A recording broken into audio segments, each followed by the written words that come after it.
Hey Taylor Kia fans, this is Jim Welch here, General Manager of Taylor Kia Findlay, and we're here again doing another one of our Coaches Chronicles.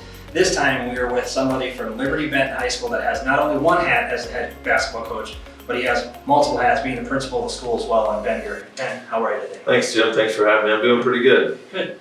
So speaking of doing the multiple hats, whatever, like I mentioned, a lot of people probably see you on the basketball, well, not so much this year with COVID, but see you out there coaching the basketball team and not realizing that you're also the principal of the school. Yeah, that this is actually my second year as a principal. I started teaching at LB in the 99-2000 school year, so my 22nd year at the school.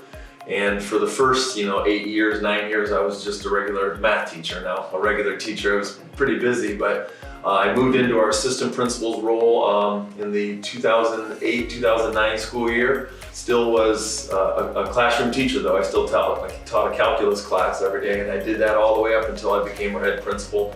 Yeah, it keeps things hopping this time of year, especially with basketball, but I've had a really supportive teaching staff. We've got really good teachers. The kids at LB are great. Again, I'm thankful that our board is supportive of me still maintaining my position as basketball coach and principal. That's great. I also noticed that you guys have you had mentioned plenty of experience this year, 6 returning lettermen for your varsity team. Yeah, 5 of those kids are seniors that ended up playing a lot of varsity basketball. So we have one senior, Josh Reindl, who this will be his 4th year starting. We took our lumps 4 years ago. We had to play some younger kids. But, Ben Speece will be a 3-year starter. Keaton Rath is, he started for 2.5 years. Trying to look at Alex Dillon, who was a starter at times last year as a senior. Bryson Abbott is a starter as a senior last year. We have a lot of returning players that, got time. And, with that, of course, as a coach, maybe you're never fully satisfied. We haven't gelled quite as much on the defensive end as I would have hoped, but, in terms of strength, athleticism, speed, we have all that. And it's a long season, so you have plenty of time for all that to come around. Sure. And even with the COVID issues and everything that everybody's got going on, it seems like OHSA and schools are able to work around a lot of things. And you have a little more freedom in basketball than you do football, for example. It's 1 game a week for football, whereas you can play multiple games in a week for basketball. And we've had to do that. We actually, as a conference, have talked to each other, and if games get canceled, because our first week of the season, there were 3 BBC schools that had no games because of a quarantine.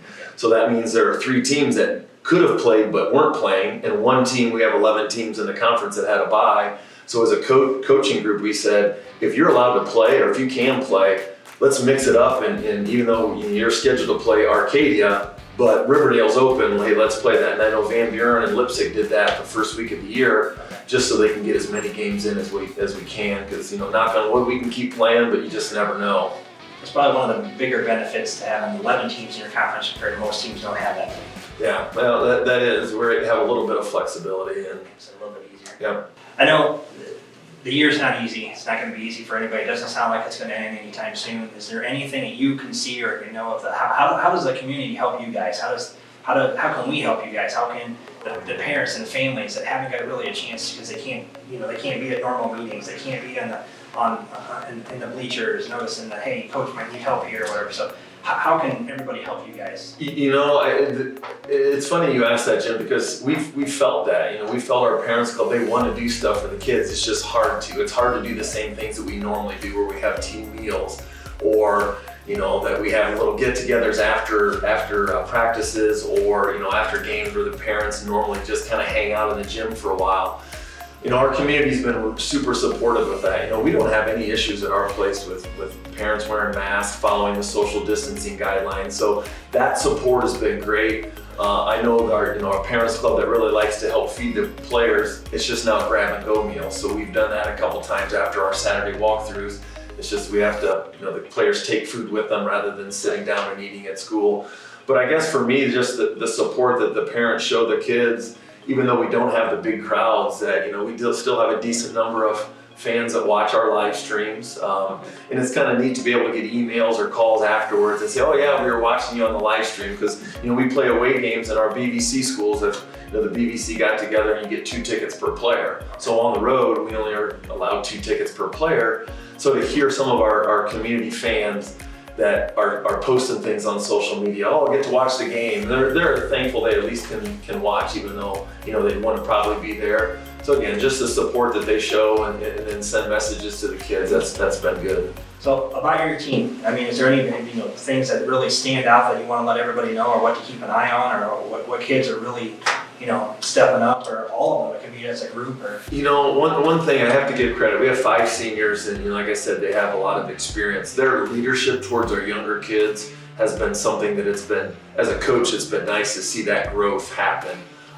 They've been doing a really good job of bringing some of our younger players. We have a sophomore that starts right now, and some of our juniors.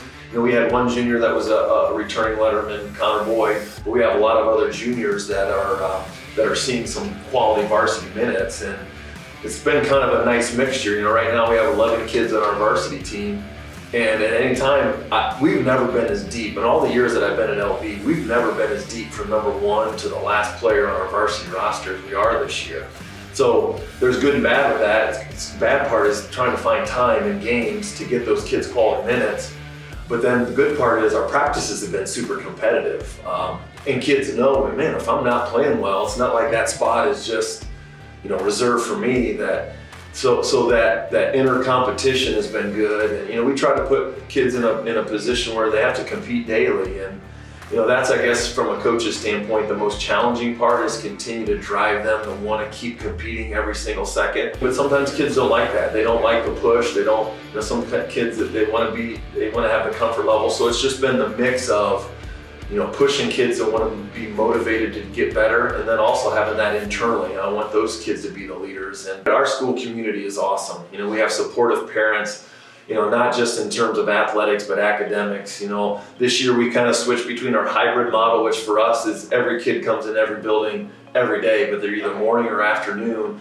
We switched for a couple weeks to go to an all-in schedule. We had every kid, and our quarantine numbers started to skyrocket. We had a decent number of kids that had tested positive, so we went back to our hybrid model. And I know things like that, changing a school schedule is not easy for parents. So I'm thankful that our community is still supportive and helping the kids get their work done. That means our kids are doing remote lessons half of the day. And that's not easy, and it's funny talking with our players that they think sometimes it's harder when we're in a hybrid just because they've got extra work that they need to do that they could normally do in the school day. But just the balance that it takes to be an athlete, to be a student, and to, of course, be in a high school. Well, that's good. I'm glad we were able to get you on here, and glad we were able to get the message out to the fans and everything. And hopefully you guys have a wonderful Christmas. Good luck with your season. Stay healthy. Appreciate it, Jim. Thank you. Hopefully, if they do end up getting basketball games, maybe I'll still get to see you play one or two. Thanks, Jim. Appreciate it. There you have it, guys. Our Coaches Chronicles this week with Liberty-Benton head coach Ben Gerken. Thanks. We'll see you next time.